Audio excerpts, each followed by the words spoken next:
Welcome back to our channel. I hope आपने हमारे channel को सब्सक्राइब किया हुआ है। Do share it with your friends as well. Okay, so आज की वीडियो में हम मोटिवेशन थ्योरीज की थर्ड थ्योरी लेने जा रहे हैं, Vroom expectancy theory. Vroom expectancy theory motivation की एक थ्योरी है जहां पर बात की गई है एक्सपेक्टेशन के ऊपर। एक्सपेक्टेशन किस चीज़ का? एक्सपेक्टेशन कि अगर हम जो रोल निभा रहे हैं ऑर्गेनाइजेशन में या किसी भी चीज़ में हम अपना रोल निभा रहे हैं, वो कितना फ़ायदेमंद है गोल को अचीव करने के लिए। ठीक है, जैसे कि अगर हमारा गोल है कि आपको हमारी पढ़ाई हुई चीज़ समझ आए, तो जो मैं एक्सपेक्ट कर रही हूँ कि मैं उतना एफर्ट डाल पा रही हूँ कि स्टूडेंट्स को समझ आ रहा है या नहीं, तो ये एक्सपेक्टेंसी थ्योरी होती है जिसमें मोटिवेशन कैसे मिलता है एम्प्लॉयज़ को, उसकी बात की गई है। यहाँ पर जो विक्टर रोम है उन्होंने ये वाली थ्योरी बनाई है। यहाँ पर इन्होंने 3 चीज़ों की बात की गई है। वो कहते हैं कि जो मोटिवेशन है वो 3 चीज़ों से आता है। वो 3 चीज़ें क्या हैं? यानी कि सबमिशन किया जाता है किस चीज़ का? बैलेंस, वी, इंस्ट्रूमेंटलिटी,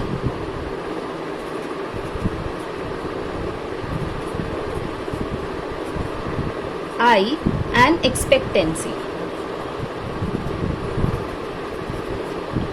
ई। तो इसको VIE मॉडल भी बोला जाता है, VIE थ्योरी भी बोली जाती है। अब इन तीनों का मतलब समझते हैं कि ये है क्या। तो 3 चीजें हमारे पास आ गई, एक्सपेक्टेंसी, इंस्ट्रूमेंटलिटी एंड वैल्यूज। एक्सपेक्टेंसी का मतलब यहाँ पर ये होता है कि जो एम्प्लॉयज हैं वो कितना एफर्ट्स डाल रहे हैं। ठीक है। इंस्ट्रूमेंटलिटी का मतलब होता है कि कितना एम्प्लॉयज परफॉर्म कर रहे हैं और उस परफॉर्मेंस के ऊपर जो रिवॉर्ड मिलने वाला है वो बताता है वैल्यूज। यहाँ पे मैं आपको 2 एग्जाम्पल से ये सारी थ्योरी समझाऊंगी। एक्सपेक्टेंसी, सबसे पहली बात आती है कि 2 एम्प्लॉयज हैं, एम्प्लॉय A एंड B। जो एम्प्लॉयर हैं इन दोनों का, दोनों सेम फर्म में काम कर रहे हैं, और जो इनके एम्प्लॉयर हैं, जो इनके बॉस हैं, उन्होंने दोनों को बोला, एम्प्लॉय A को, सबसे पहले हम ये वाला एग्जाम्पल ले रहे हैं, तो ये 2 अलग अलग एग्जाम्पल। एम्प्लॉय A को बोला कि आप अगर काम करेंगे, आपका परफॉर्मेंस अच्छा होगा, ये प्रोजेक्ट आपको दिया जा रहा है, अगर आपका एफर्ट अच्छा हुआ, आपने परफॉर्मेंस अच्छा किया, तो आपको रिवॉर्ड मिलेगा, आपको प्रमोशन मिलेगा। यहाँ पे जो एम्प्लॉय ए है उसके दिमाग में ये आता है कि वाओ, अगर मैं परफॉर्मेंस बहुत अच्छा करूँगा, हार्ड वर्क करूँगा, तो मेरे को रिवॉर्ड मिलेगा। ठीक है, तो यहाँ पे ये पॉजिटिव है हर चीज़ के लिए। ठीक है, तो यहाँ पे एम्प्लॉय ए एफर्ट डालता है।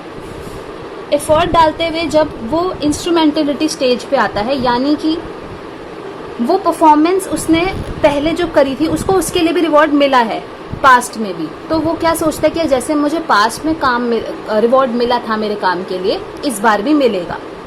ठीक है, यहाँ पे वो एफर्ट्स डाल रहा है, यहाँ पे उसने परफॉर्मेंस करी है, तो यहाँ पे efforts changes to performance and now performance will leads to reward. अब यहाँ पे इस स्टेज पे क्या होता है कि वो सोचता है कि क्या मुझे एक्चुअल में जो रिवॉर्ड मिल रहा है वो मेरे वर्कआउट में जितना कर रहा हूँ उतना वर्थ है। तो वो सोचता है बिल्कुल है, क्योंकि लास्ट टाइम भी मैंने इतना वर्क हार्ड किया था और इतने कम टाइम है, इस बार तो मेरे पास प्रोजेक्ट के लिए कम टाइम है, तब भी मुझे बहुत अच्छा रिवॉर्ड मिलेगा। तो यहाँ पे वो रिवॉर्ड उसको मिलता है आफ्टर परफॉर्मिंग वेरी वेल। तो यहाँ पे जो एम्प्लॉय ए है वो बोला जाता है कि एम्प्लॉय ए काफ़ी मोटिवेटेड है, क्योंकि उसका जो एक्सपेक्टेंसी, इंस्ट्रूमेंटलिटी एंड वैलियंस है वो पॉजिटिव, राइट। तो अगर आपको इजी वर्ड्स में याद करना है तो आप करोगे efforts, performance and reward. But आप एक्सपेक्टेंसी, इंस्ट्रूमेंटलिटी एंड वैलियंस का वर्ड नहीं भूल सकते, क्योंकि यही मेन वर्ड्स हैं ऑफ दिस थ्योरी। ये सिर्फ सिंपल टर्म्स के लिए मैं आपको याद कराने की कोशिश कर रही हूँ या समझाने की कोशिश कर रही हूँ। अब बात आती है एम्प्लॉय बी की। अगर एम्प्लॉय बी को सेम वर्क दिया जा रहा है और लिमिटेड टाइम है, same limited time, employ B क्या होगा, वो सोचेगा कि यार इतने कम टाइम में मैं कैसे काम करूं, ऐसे तो बॉस ने मुझे काम दे दिया है लेकिन काम तो कुछ हो नहीं रहा है, ठीक है, इतने कम टाइम में मुझसे तो हो नहीं पाएगा, इतना हार्डवर्क करो और रिवॉर्ड जो मिलता है वो वर्थ ही नहीं है। तो यहाँ पर जो एम्प्लॉय बी है वो एफर्ट्स नहीं डालना चाहता, ठीक है। यहाँ पे एम्प्लॉय ने क्या किया था, हार्डवर्क किया था, लेकिन यहाँ पे एम्प्लॉय बी हार्डवर्क नहीं करना चाहता, वो एफर्ट्स इतने नहीं डाल रहा उस परफॉर्मेंस में, क्योंकि वो मोटिवेटेड नहीं है और उसकी परफॉर्मेंस इसीलिए नहीं हो पा रही, और अगर वो प्रोजेक्ट पूरा नहीं कर पाता तो उसको रिवॉर्ड भी नहीं मिलेगा। तो यहाँ पे according to Vroom expectancy theory employ B is not motivated, and why he is not motivated, because the efforts has not been put up, the performance has not been performed as well or as expected, and the reward has been not given to the employee B. यहाँ पर अगर employer की बात की जाए तो past performance में अगर एम्प्लॉय बी को रिवॉर्ड नहीं मिला है तो वो एफर्ट डालेगा ही नहीं अपनी नेक्स्ट परफॉर्मेंस में। तो इसीलिए मोटिवेशन थ्योरी में ये बोला गया है कि मोटिवेट करना बहुत इंपॉर्टेंट है एम्प्लॉयज को, so that they'll put their hard work in the work and perform very well, so that the reward has been given. But अगर एम्प्लॉयर रिवॉर्ड नहीं देता है एम्प्लॉय को फॉर पास्ट परफॉर्मेंसेस, तो आगे भी फ्यूचर में भी वो एम्प्लॉय काम करने के लिए नहीं रेडी होगा।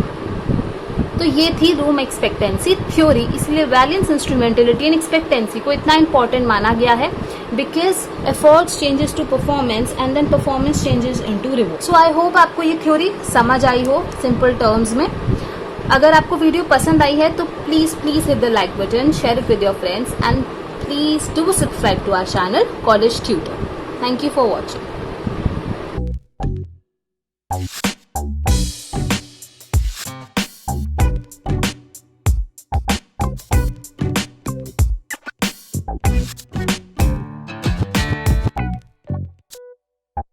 Thank you.